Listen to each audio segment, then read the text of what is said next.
Olá, meus amores, tudo bem? Vamos fazer os exercícios propostos da página 101, módulo 18, frente 3, apostila 2. Vamos lá. Exercício 1. Bora lá.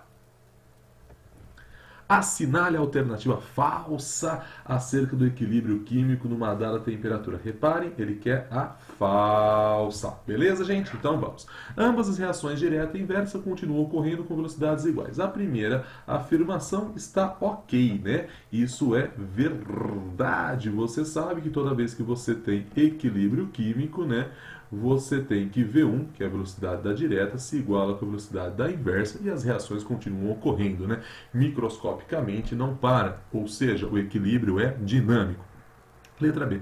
Todas as reações reversíveis caminham espontaneamente para o equilíbrio e assim permanece, a menos que um fator modifique tal situação. Verdade, né? Toda reação reversível ela caminha para o equilíbrio porque é uma situação mais estável, de máxima estabilidade, né? Então nós temos também que a letra B é verdade. Eu falei isso em aula, né?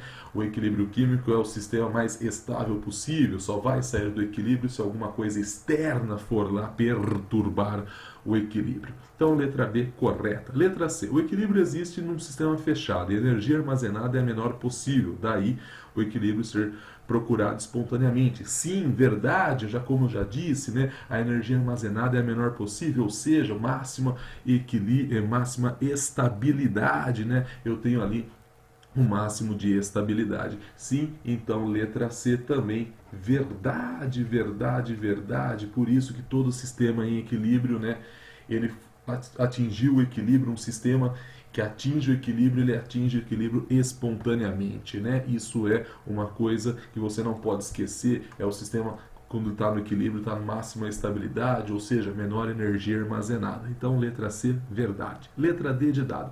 As concentrações de todas as substâncias presentes no equilíbrio não variam mais. Isso também é verdade.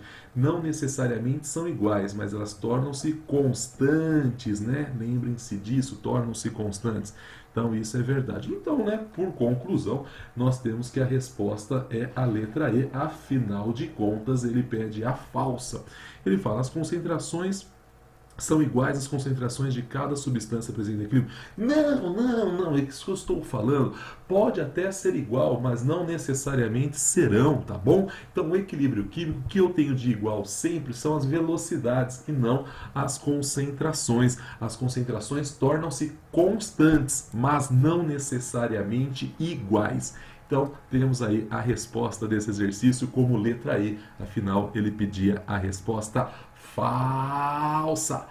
Beleza, meus amores? Exercício 2. Vamos lá. O fogênio COCl2 é um gás venenoso que foi muito usado na Primeira Guerra Mundial. Um mol de fogênio foi aquecido em um recipiente fechado de 1 litro, ocorrendo a reação. E ele me dá aí a reação química, né? Beleza, beleza, beleza, beleza. Tá.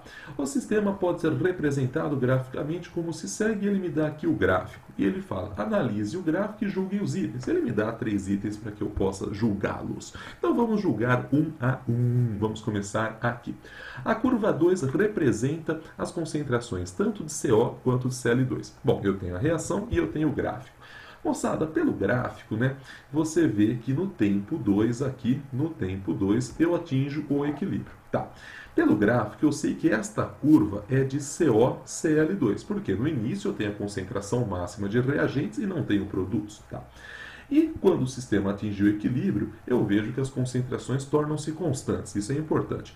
Quando atingir o equilíbrio, eu tenho 0,7 mols de COCl2, que significa que foram usados 0,3. De 1 para 0,7, eu vejo que foram usados 0,3 mols por litro de COCl2. Pela reação, olha só, pela estequiometria da reação,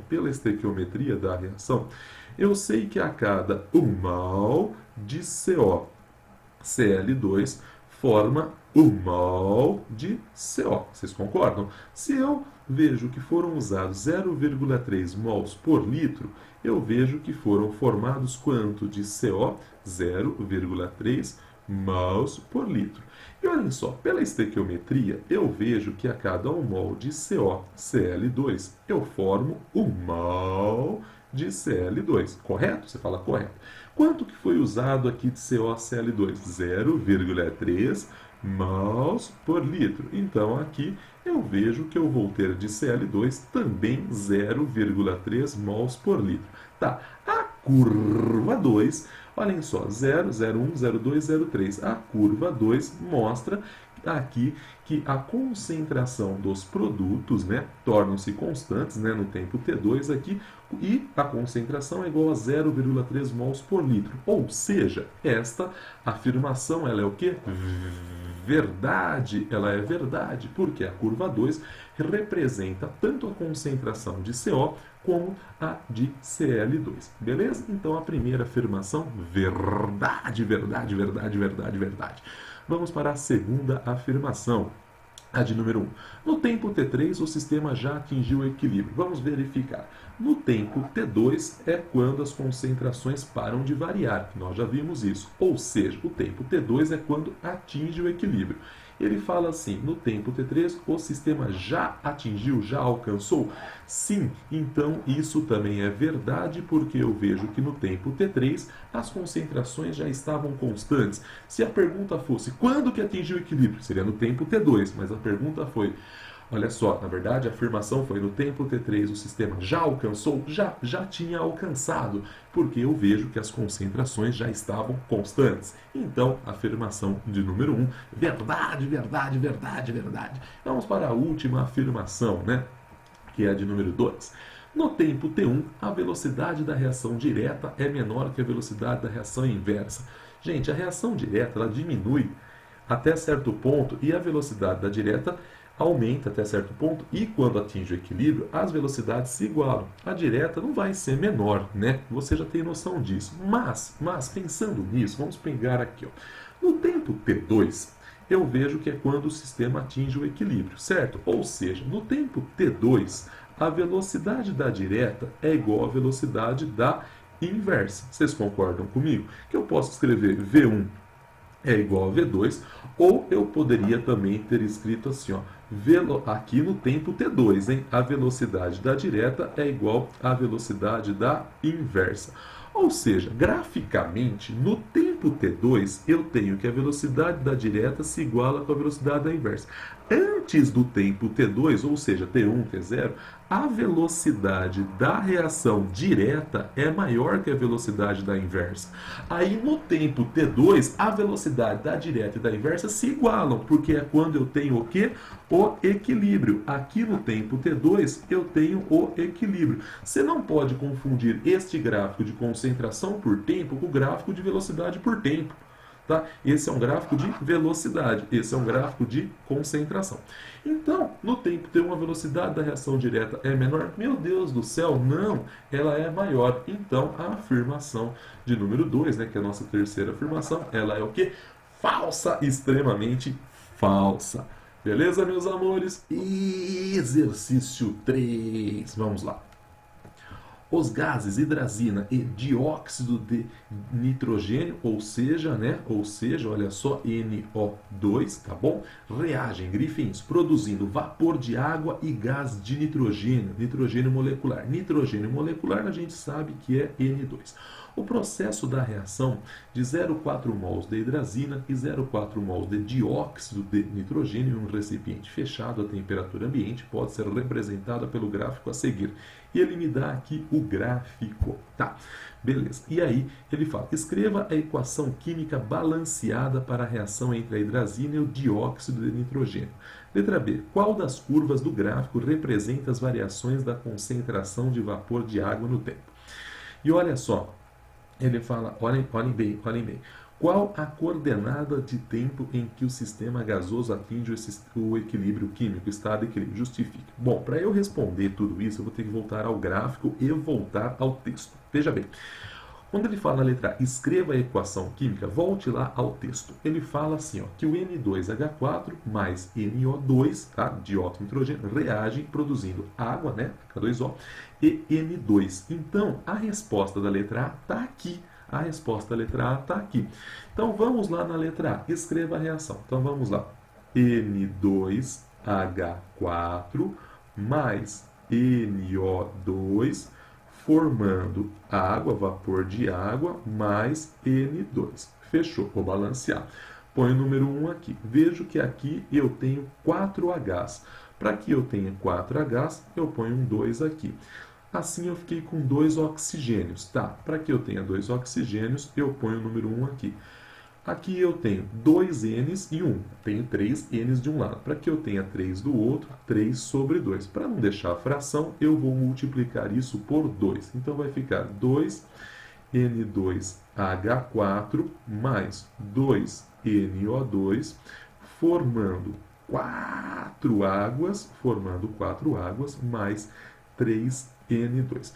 Fechou. Tenho aqui a reação. Eu mostrei para vocês a reação. Então, letra A, bem tranquila, eu só precisava tirar ela do texto. Sem o texto eu não conseguiria fazer, tá? Então, letra A morreu. Letra B. Qual das curvas do gráfico representa as variações da concentração de vapor de água no tempo? Justifique. Veja bem, repare e vá devagar, tá? Vá devagar.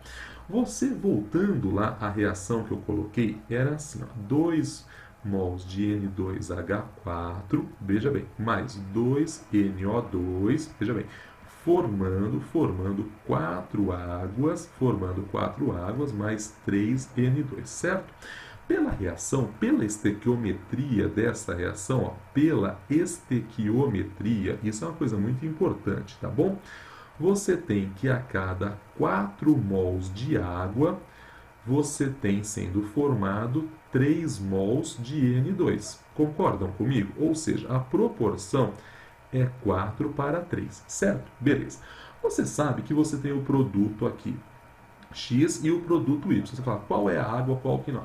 O produto Y tem aqui a proporção 0,4. Então, o produto Y está aqui com 0,4 mols por litro. O produto X, olha só quanto que eu tenho do produto X, eu tenho 0,3 mols por litro. Ou seja, se você faz aqui, você tem aqui, ó, 0,4 mols do que? De Y para 0,3 mols, né, por litro, né, de X. Ou seja, você tem uma proporção de 0,4 para 0,3. Ou seja, 0,4 para 0,3 é a mesma coisa que 4 para 3.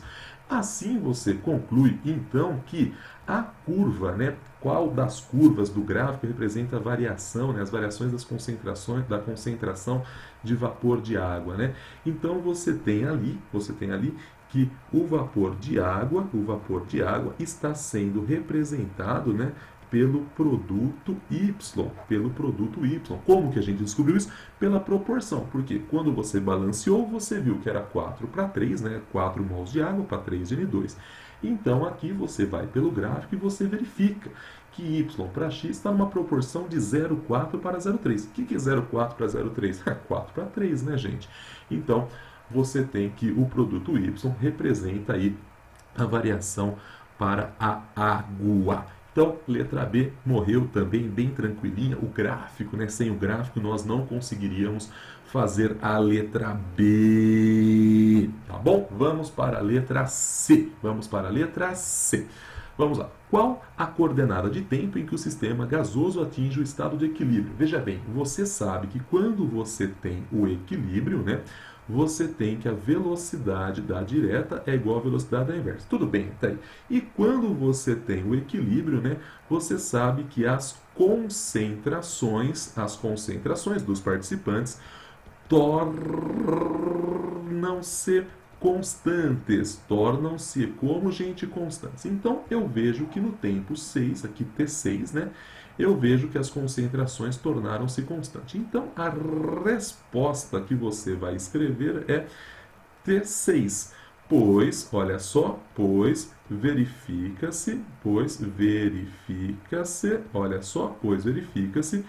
que nesse instante, olhem bem, que nesse instante, as concentrações, olhem bem, as concentrações tornaram-se, o que, gente linda? Tornaram-se constantes. Por isso que você responde que é T6, porque a partir desse tempo você sabe que as concentrações tornaram-se constantes. Concentração tornou-se constante é porque V1 se igualou com V2, ou seja, o sistema atingiu o equilíbrio. Beleza, meus amores? Muito obrigado, bons estudos e tchau, tchau.